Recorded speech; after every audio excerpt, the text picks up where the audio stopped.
Good evening मित्रांनो. आज आहे 28 मार्च 2025. या फायनान्शियल इयरचा ट्रेडिंगचा शेवटचा दिवस, शेअर मार्केटचा शेवटचा दिवस. तर होप सो तुम्ही शॉर्ट टर्म प्रॉफिटच्या अगेन्स्ट किंवा लाँग टर्म प्रॉफिटच्या अगेन्स्ट लॉस बुक केलेला असेल आणि तुम्हाला इन्कम टॅक्स भरावा लागणार नाही. माझी मात्र गोची झाली आहे. अर्थात मी माझ्या थेअरीवर ठाम आहे, त्याच्यामुळे तसं काही मला प्रॉब्लेम वाटत नाही. मार्केट खाली येणारच आहे, त्यामुळे एवढा काही मला प्रॉब्लेम वाटत नाही. पण मी हळूहळू करून माझी क्वांटिटी जास्ती होती, त्यामुळे हळूहळू करून मी शेअर्स विकत होतो, फारसा लोड न घेता.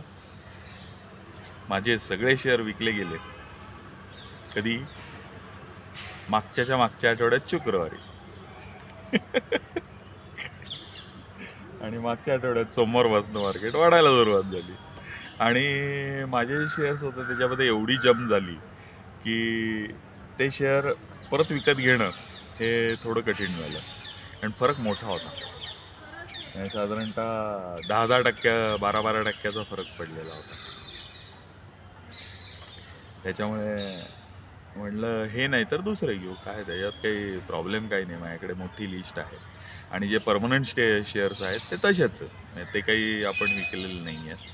हे जे टेम्पररी होते की जे लॉस बुक करण्यासारखे होते तेच होते, म्हणजे नुकते घेतलेले. नुकते म्हणजे एक तरी झाले असतील अगदी वर्ष नाही तरी 6-8 महिने 9 महिने असे झालेले असतील. तर असे शेअर्स होते. तर काय दुःखाचं कारण नाही, ते परत पडले थोडेफार. माझ्या भावाला आले, घेऊन टाकू, काय अडचण नाही. आणि नाही आले तर दुःख नाही, दुसरे घेऊ. भरपूर शेअर्सची लिस्ट आहे माझ्याकडे, जवळजवळ 30-40 शेअर्सची लिस्ट आहे की जे चांगले आहेत, घेण्यासारखे आहेत. आणि शिवाय लार्ज कॅप आहेतच, ते कधीही घेता येतात, एव्हरग्रीन शेअर्स असतात ते. तर त्याच्यातही आता काही घेण्याच्या लेवलला आहेत, काही म्हणण्यापेक्षा एकच आहे. आणि तोही बिचारा पडला आहे आपल्या सोन्या चांदीच्या भावामुळेच पडला आहे तो, कारण ते कधीही सोनं विकत घेत नाही. धंदा सोन्याचा, पण सोनं विकत नाही घेत. ते लार्ज कॅप आहे, ते सोनं सगळं लीजवर घेतात. आणि आता सोनं इतकं वाढलंय की धंदा मंदा आहे. कुणी सोनं खरेदीलाच येत नाही, लोक विकायला येत आहेत. सॉरी, खोकला आहे मला. तर लोक सोनं विकायलाच येत आहेत, खरेदीला नाहीच आहेत. दागिने करायला तर नाहीच नाही. अगदी चुकला माकला एखादा जुना मोडून नवीन करायचं अशा लेवलचा माणूस. त्याच्यामुळे पंचायत झाली या लोकांची. त्यामुळे शेअर पडलाय, अत्यंत टेम्पररी आहे. जेव्हा लोकांना 80-90 वरनं सोनं 1 लाखाला जाईल आणि ते स्टेबल होईल, तेव्हा लोकांना 1 लाखाला घ्यायलाही परवडेल, कारण तोपर्यंत सवय होऊन जाते लोकांना.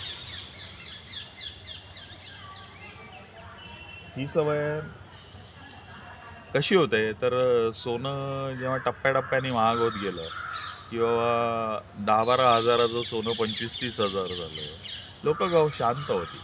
पण नंतर 14-15 साली उसळी घेतली सोन्यानी, 14 साली म्हणायचं, त्यावेळेस लोकांचं परत सोन्याकडे लक्ष गेलं.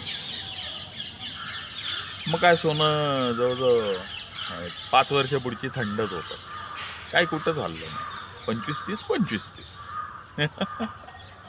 त्यानंतर थोडं हल्लं, पण ते खरं नव्हतं. म्हणजे कधी एखाद दिवशी 2000 वाढायचं तर दुसऱ्या दिवशी 2000 पडायचं, म्हणजे त्याच्यामुळे काही ते खरंच नव्हतं. मग त्याच्यानंतर ते 45-50ला स्थिर झालं 5-6 वर्षानंतर. 21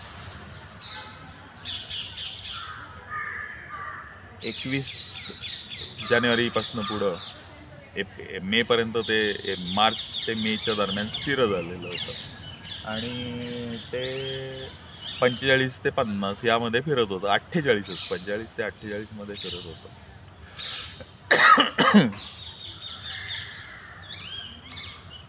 तर त्यावेळेस लोकांनी दाबून उचललं सोनं, कारण स्थिर झाल्यामुळे लोकांमध्ये कॉन्फिडन्स वाढला होता. 30-45 झाल्यामुळे लोकांमध्ये कॉन्फिडन्स वाढला होता आणि अजूनही वाढेल याची खात्री झाली होती. नंतर आता 75ला मी तुम्हाला कैक वेळा सांगत होतो की घ्या, 75 झालं की घ्या घ्या घ्या घ्या. ज्यांनी घेतलं त्यांचा फायदा आज भरपूर आहे. नाही घेतलं त्यांना ठीक आहे, पुढच्या वेळेस चान्स येईल. आता तर काही जणांचं म्हणणं आहे की बाबा सोनं विकावं आणि चांदी घ्यावी, पण तीही वेळ अजून आलेली नाहीये. यांचा जेव्हा रेशो 90च्या खूप वर जातो, म्हणजे 91, 92, 93 असा जेव्हा जातो, 93 जात नाही सहसा, पण असा जेव्हा प्रचंड वाढतो ना, त्याच्या वेळेला गेलाय तसा 115, 125ला सुद्धा गेल्याचं मला वाटतंय. नक्की आठवत नाही. तर त्यावेळेस सोनं घ्यायला हरकत नाही, सोनं विकून चांदी घ्यायला हरकत नसते, कारण चांदी तुलनेत स्वस्त असते. भाव काहीही असू दे, तुलनेत सोन्याच्या तुलनेत चांदी स्वस्त असते त्यावेळेस. तर त्यांचा रेशो ठरलेला असतो. 90च्या पुढे गेलं की चांदी स्वस्त झाली, सोनं महाग झालं. हा ठरलेला रेशो आहे आणि तो रेशो कधीही तोडला जात नाही. सोनं स्थिर अवस्थेमध्ये, म्हणजे जी चांगली पातळी आपण म्हणू, ती 90च्या खाली असते. 80ला योग्य मानली जाते ती पातळी. हे लक्षात घ्या. अगदी सिंपल आहे, त्याच्यात काही फार डोकं लावायचं काम नाही. चांदीच्या भावाला सोन्याच्या सोन्याच्या भावाला चांदीच्या भावाने भागलं की झालं काम. एवढं सिंपल गणित आहे. आणि आता तर फारच सोपं आहे, आणि आता चांदी आहे 1,00,000, सोनं आहे 89. त्याच्यामुळे आत्ता 89%ला इतकं सोपं गणित आहे. तर हे जेव्हा 91, 92, 93 असं व्हायला लागेल ना, तेव्हा सोनं विकायचं, चांदी घ्यायची. ज्यांनी चांदी ज्यांच्याकडे आहे त्यांनी ती तशीच ठेवावी. आत्ता सोन्यामध्ये गुंतवणूक करायची नाही, चांदी विकून तर नाहीच. कारण चांदीला या इयर एंडपर्यंत चांगला भाव येईल असा अंदाज आहे. चांगला म्हणजे किती, तर ॲनालिस्टची वेगवेगळी मतं आहेत की साधारणतः चांदी ही सोन्याला ओव्हरटेक करून साधारणतः वर्षअखेरीपर्यंत 1.25 ते 1.35 इथपर्यंत चांदी पोचण्याची शक्यता आहे. विमानाला, रेग्युलर विमान आहे. मुंबईवरनं कुठंतरी पुढं चाललंय, बँगलोर वगैरे वगैरे असं. तर हे लक्षात राहू द्या. अजून एक आपण छान शिकलो आज. बरं, आपण शेअर मार्केटकडे वळू. शेअर मार्केटकडे परत आज काहीही घडलं नाही. वरच्या भावावरनं लोकांनी माल चेपलाच म्हणावं लागेल. का, तर ज्या मोठ्या लोकांनी, म्हणजे बिग बुल लॉबी यांनी माल घेतलेला होता, ॲक्युमुलेट केलेला होता, आता त्यांची डिस्बर्समेंट फेज चालू झालेली आहे. मार्केटवर न्यायचं, हळूहळू दिवसात वरच्या लेवलला माल चेपायचा रिटेलर्सच्या गळ्यात आणि गप्प बसायचं. बरं, हेच चालू ठेवायचं. आणि शेवटी जेव्हा त्यांच्या लक्षात येईल की रिटेलर आता फार ऐकणार नाही आहे, तेव्हा सगळा माल विकून मोकळा व्हायचं, मिळेल तो भाव, कारण त्यांना तो फायदाच आहे. तर हे गणित आहे, हे लक्षात ठेवा. मी गेले महिनाभर सांगतोय, जेव्हा मार्केट पडत चाललेलं होतं तेव्हा तुम्हाला मार्केट वर जाणार आहे हे मी सांगितलेलं होतं, आणि तेही कुठपर्यंत जाणार होतं हे पण सांगितलेलं होतं.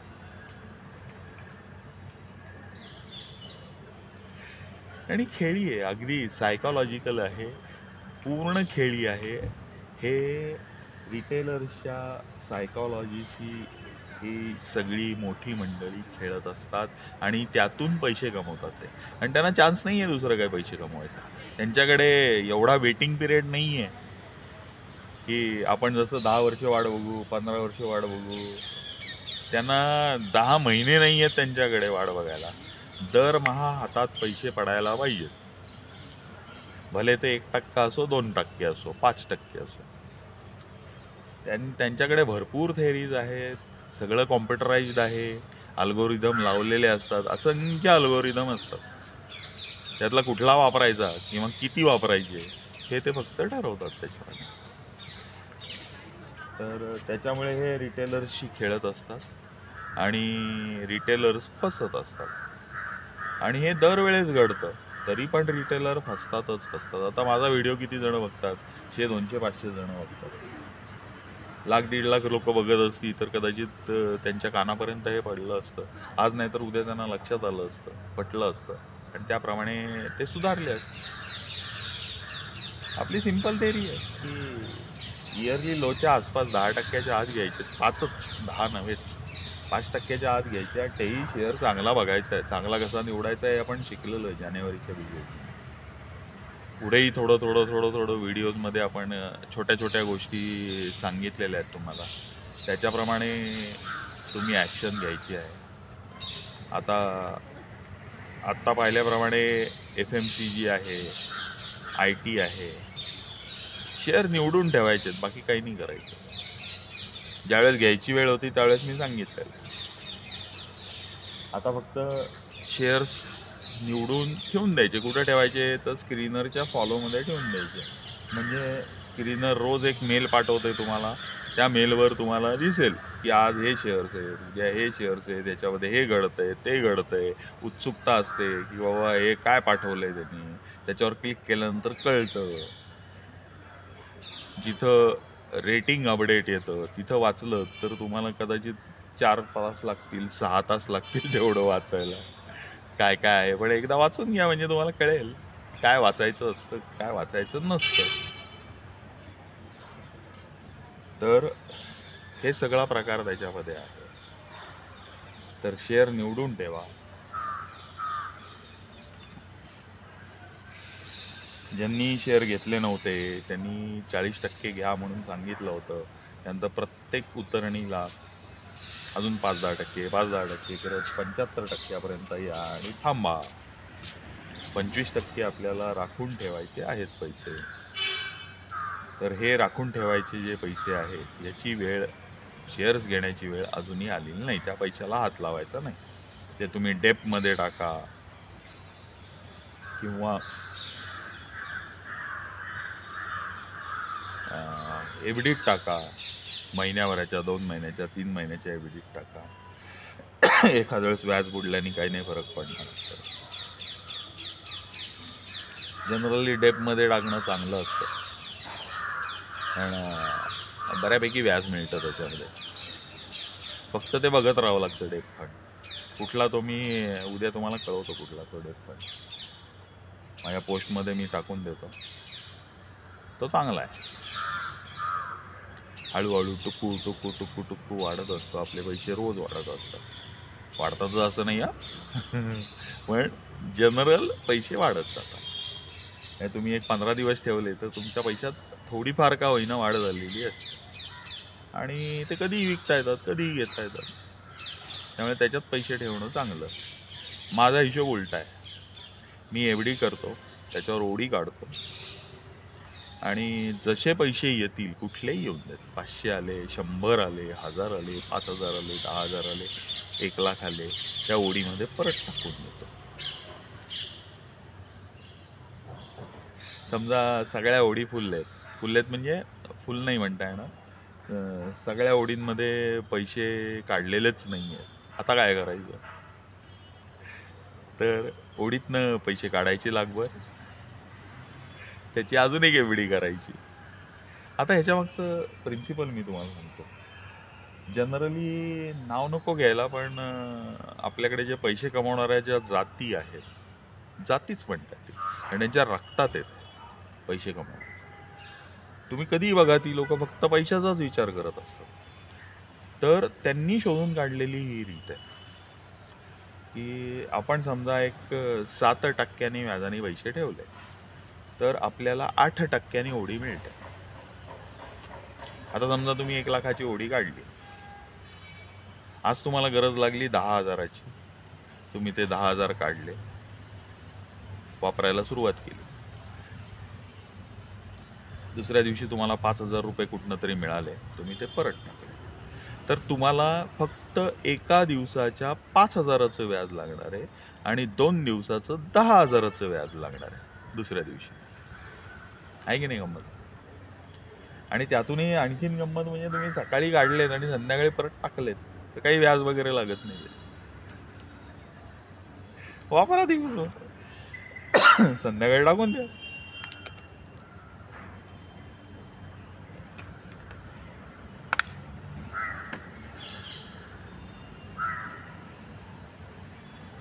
तर त्याच्यामुळे काय होतं की तुम्हाला 1,00,000चं व्याज चालू राहतं 7%, आणि तुम्ही जे पैसे वापरता आहात त्याच्याच वर डेली बॅलन्सवर, डेली मिनिमम बॅलन्सवर तुम्हाला ह्या पैशावर व्याज लागतं आणि ते 1% जास्ती लागतं.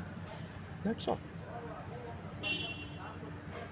त्यामुळे तुम्ही वापराची संख्या तुमची अगदी फुल झाली असेल तर गोष्ट वेगळी, की टोटल ओढीच तुम्ही वापरून टाकली तर गोष्ट वेगळी. पण जनरली असं होत नाही. कुठली तरी एखादी एवढी तुमची क्लिअर होते, त्या एवढीचं तुम्ही त्या एवढीतनं तुम्ही एवढी क्लिअर करून टाकता जर अशी एवढी फुल झालेली असेल तर. तर हा प्रकार खूप सुंदर आहे, खूप सुंदर आहे. याला उलटं व्याज म्हणतात. म्हणजे तुम्ही बँकेला जे व्याज देता त्याच्यापेक्षा तुम्ही बँकेकडनं जे व्याज घेता ते जास्ती असतं. विचार करा मित्रांनो, आपण आपलेच पैसे वापरून आपण जास्त व्याज कमवतो. साधारणतः 0.5% ते 0.75% आपण जास्ती व्याज कमवतो ह्याच्यामध्ये, कमीत कमी. म्हणजे आपल्याला आपल्याच पैशांवर जास्ती व्याज कमवायची बँकेनेच दिलेली संधी आहे, का सोडा. लक्षात ठेवा, अशा पद्धतीने पैसे कमवता येतात. किंवा सरळ असली डोकेदुखी नको असेल तर डेपमध्ये ठेवा. डेपमध्ये तुम्हाला पैसे व्याज मिळतच जातं आणि ते साधारणतः 7%, 7.5%, 8%, लक असेल तर 9%पर्यंत तुम्ही जाता. कुठल्या डेपमध्ये टाकायचं ते मी सांगतो तुम्हाला. ते अत्यंत सोपं आहे, जिथं भरपूर मोठा कारभार होत असतो आणि पैशाला पैसेही चांगले मिळतात. फक्त एवढंच होतं की तुम्हाला जर का आज शेअरमध्ये पैसे टाकायचे असतील तर आज ते विकायचे, त्याचा काही भाग तुमच्या अकाउंटला जमा होतो, मग त्या काही भागाचेच फक्त पैसे घेता येतात, शेअर्स घेता येतात आणि बाकीचे पैसे दुसऱ्या दिवशी जमा होतात, मग दुसऱ्या दिवशी शेअर घ्यावा लागतो. एवढा फरक त्याच्यामध्ये पडतो. चला, आज आपण दुसरी गोष्ट शिकलो. 2 शेअर्समधल्या पैशाच्या बाबतीत, एक शेअर्स बदली, एक पैशाच्या बाबतीत आपण खूप महत्त्वाची गोष्ट शिकलो आज. ही गोष्ट तुम्हाला शिकवणार नाही कोणी. कुठलाही पैसा करणारा व्यापारी तुम्हाला ही गोष्ट कधीच सांगणार नाही, कधीच नाही. तुम्ही कधीही बघा, ही जी दुकानदार असतात, व्यापारी असतात, ह्यांचं खातं हे शेजारच्या सहकारी बँकेत असतं. का? नॅशनलाइज बँकेत का नाही काढत? त्यालाही कारण आहे, मोठं कारण आहे. त्याचं कारण, ह्या ज्या शेजारच्या सहकारी बँका असतात या 7 किंवा रात्री 8पर्यंत चालू असतात. त्याच्यामुळे गल्ल्यामध्ये जमा झालेल्या शेवटच्या पैशापर्यंतची रक्कम 7ला 2 मिनिटं कमी असताना हे सगळे काढतात, फटदिशीने कॅशियर समोर टाकतात, स्लिप भरून नंतर देतात आणि 7 वाजता बँक बंद झालेली असते किंवा हेच 8 वाजता करतात. कारण त्यांना जर नॅशनलाइज बँकेत अकाउंट उघडलं तर त्यांना तिथं 3 वाजता बंद होण्याचं 3 वाजता जमा करावी लागेल. नंतरच्या कॅशचा प्रश्न उभा राहतो. I am sorry. जर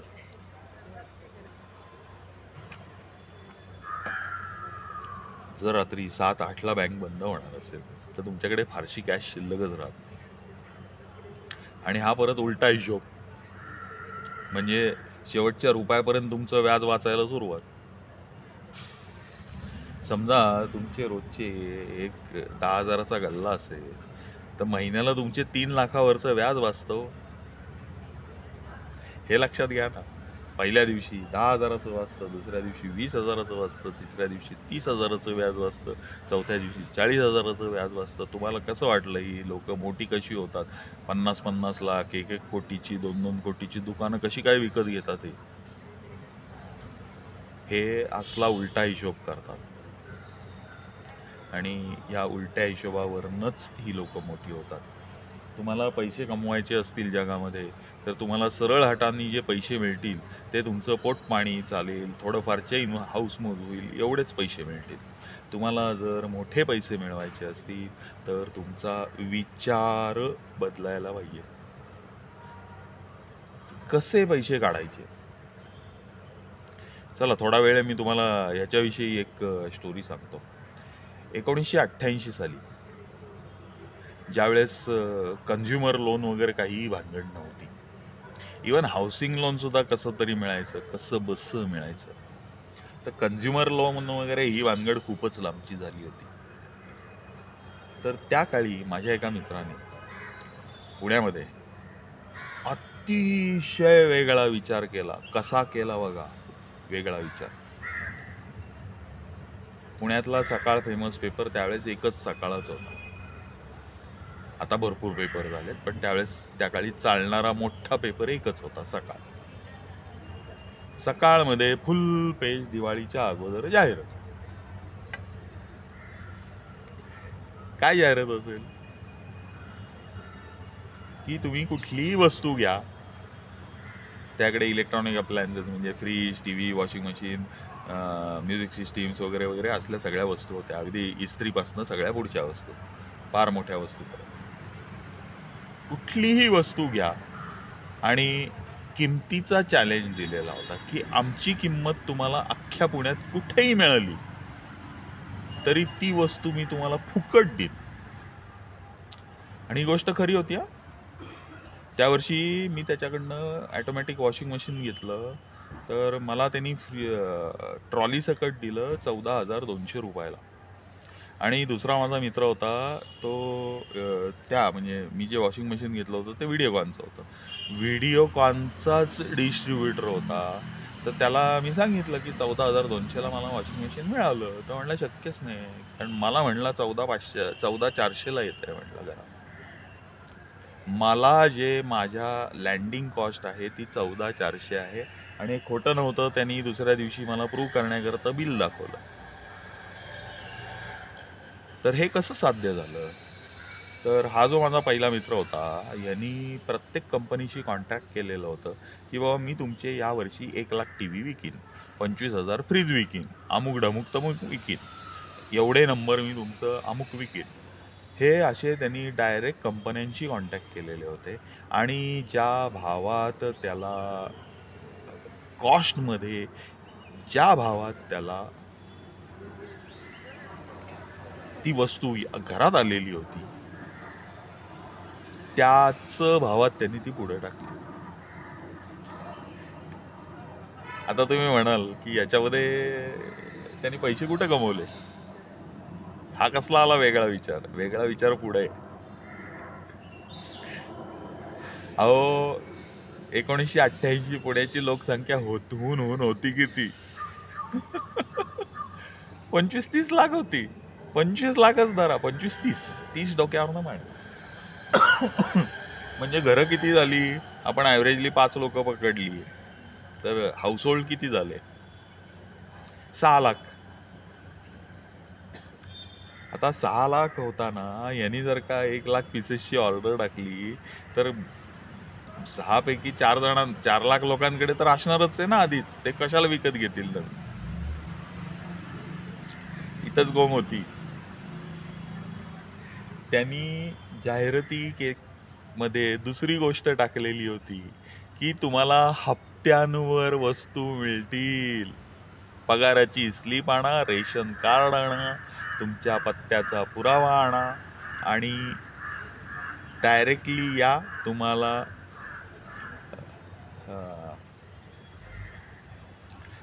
लोनवरती मिळेल. अमुक अमुक पैसे भरायचे, बस दॅट्स ऑल. पहिला हप्ता आणि काय वरती थोडेसे पैसे होते तेवढे भरायचे, दॅट्स ऑल. काहीही वरती नाही. हप्त्यानी पैसे भरा, वर्ष 2 वर्ष 3 वर्षाच्या हप्त्यानी भरा. ही जे आत्ता तुम्हाला सगळे कंझ्युमर गुड्स हप्त्याने मिळत आहेत, टीव्ही, फ्रीज वगैरे, ही सुरुवात त्यावेळची 1988 सालची सुरुवात आहे. आता त्यांनी पैसे कुठं मिळवले? तर त्यांनी विचार तिरका केला की बाकीच्या कुठल्याही डीलरला कमवूच द्यायचं नाही त्या वर्षी. जे काही कमवायचं ते आपण स्वतः कमवायचं. आता ते कसं कमवता येईल? की लोकांना वस्तू जर सर्वात स्वस्तात दिली तरच लोक वस्तू विकत घेतील त्याच्याकडनं, नाही तर कशाला घेतील? मग त्याच्याकरता म्हणून आलेल्या भावात वस्तू द्यायची. आता इतरांपेक्षा आलेल्या भावात वस्तू त्याला जर का स्वस्त पाहिजे असेल तर त्याला गॅरंटी घ्यावी लागली की बाबा मला 1,00,000 फ्रीज पाहिजेत, 50,000 टीव्ही पाहिजेत. आणि हे एका कंपन्यांचे नाही आहे, वेगवेगळ्या कंपन्यांचे.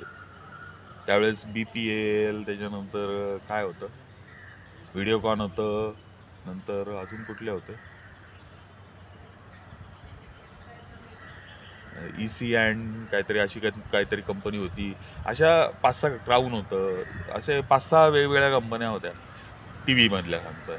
बाकी फ्रीजच्या ज्या आज आहेत त्याच कंपन्या होत्या. फार तर LG वगैरे वगैरे भर पडली आहे, सॅमसंग, LG, हॅरियर वगैरे वगैरे त्याची भर पडलेली. हॅरियर नाही, यांची भर पडलेली. तर त्यांनी पैसे कुठं कमवले, कसा वेगळा विचार केला मला. त्यांनी त्या वर्षी याच्यावर, कशावर, हप्त्यांवर ज्या वस्तू विकल्या यांची संख्या होती 10 लाख. पुण्यात लोक नाहीत 10 लाख, आणि त्यांनी 10 लाख मिळवले कसे लोक? एवढ्या वस्तू विकल्याच कशा? तर त्याच्या दुकानात जाहिरात आल्यापासनं जी गर्दी होती ती पुढं महिनाभर होती. लाईन होती, लोकांची लाईन वस्तू घ्यायला. लाईननी लोक वस्तू विकत घेत होते. विकत म्हणजे विकत घेतच नव्हते, हप्त्याने विकत घेत होते. तर आजूबाजूच्या शहरांमधले, आजूबाजूच्या खेड्यांमधले, इतर पुणे तालुक्यांमधले, लोणावळ्यापासनं काय मुंबईपासनं लोक येऊन त्याच्याकडनं घेऊन गेले होते, कारण ते स्वस्त पडत होतं. इतकी लोक जमली. त्यांनी 10 लाख त्यांनी लोकांना फॉर्म्स वाटले, त्यांना लोन डिस्बर्स केलं, वस्तू डिस्बर्स केल्या. आता पैसे कुठं मिळवले? त्यांनी प्रत्येक फॉर्म मागे 350 रुपये घेतले. 50 रुपये फॉर्म फी, 300 रुपये लोन प्रोसेसिंग फी. 88 साली लोकांच्या खिशातनं 300 रुपये काढणं हे महाकठीण कर्म होतं. पण टी व्हीची किंमत होती, साधं डबडं होतं. किती? 21 इंचाचं डबडं होतं, असा मोठा टी व्ही, असा मोठा, असा. त्याची किंमत होती त्यावेळेस 12 ते 15 हजार. आता तुम्हाला 7-8 हजारात 32 इंची टी व्ही मिळतोय, तो इज फ्लॅट. पण त्यावेळेस ह्या टी व्हीची किंमत ही 12 ते 15 हजार होती, जी लोकांच्या आवाक्याच्या बाहेर होती. टी व्ही हा आयटेम म्हणजे कुठंतरी ब्लॅक अँड व्हाईट घ्यायचा, छोटासा घ्यायचा, 14 इंची वगैरे. इवन मी स्वतः माझ्या कमाईच्या पहिल्या वेळेस घरात एक माझ्याकरता टी व्ही असावा म्हणून मी 14 इंची टी व्ही घेतलेला होता, काहीतरी 1500 रुपयाला वगैरे पडला होता. तर लोकांची ऐपत अशी होती. त्यांना जर का टी व्हीची स्वप्न दिसायला लागली आणि ती प्रत्यक्षात दिसायला लागली तर लोकांनी 300 रुपयाचा विचार केला नाही. जाऊन दे, 300 गेले तर पुढच्या वेळेस EMI भरायचाच नाही, तरी आत्तापासून सुरुवात. तर त्यांनी 350 रुपये गुणिले 10 लाख. आत कुठे तुम्ही? आता त्यांनी काय केलं असेल, तोही व्यापारी वृत्तीचाच, ब्लडमध्ये त्याच्या व्यापार. त्यांनी काय केलं, ते पैसे वापरले नाहीत, पुढं काही वर्षानुवर्ष त्याचं दुकान चालत राहिलं. आता त्याला काळजीच नव्हती, फिकीर नव्हती, दुकान किती का चाले ना, तो फक्त हिशोब बघायला यायचा दुकानात, बाकी कशालाही दुकानात यायचा नाही. सिस्टीम चालली होती ॲटोमॅटिक दुकानाची. त्यांनी ते पैसे एका पुण्याच्या बाहेर अतिशय सुंदर अशा व्ह्यू असलेल्या अख्ख्या टेकडी विकत घेण्यात घालवले. त्यावेळेस जमिनीचा भाव काय होता तुम्हाला काय वाटतं, किती असेल? 500 ते 1000 रुपये एकरी होता. किती जमीन विकत घेतली असेल त्यांनी, विचार करा. आज जी जमीन स्क्वेअर फुटात आहे, विचार करा तुम्ही. कशा पद्धतीमध्ये लोक विचार करतात आणि कसे पैसे कमवतात. 88 साली 35 कोटी रुपये एका महिन्यात कमवणं, हे मला नाही वाटत पुण्याच्या इतिहासात इंडस्ट्रियलिस्ट सोडलं तर कुणाचंही हे काम नाही, व्यापाराचं तर नाहीच नाही. चला तर मग, खूप अंधार झाला आहे आणि अर्धा तासही होऊन गेलेला आहे, बराच जास्ती वेळ झालेला आहे आज. चलो फिर, परत उद्या परवा तेरवा, आता 3 दिवस सुट्टी आहे. डायरेक्टली 1 एप्रिललाच मार्केट उघडणार आहे, त्याच्यामुळे आता 3-4 दिवस आपल्याला आहेत. बोलू आपण कधी ना कधीतरी बाकीच्या गोष्टी. आज आपण बऱ्याच नवीन गोष्टी शिकलोय बघा. सगळ्याची उजळणी करा आणि व्यवहारात वापरायचा प्रयत्न करा. चला bye, good day, see you.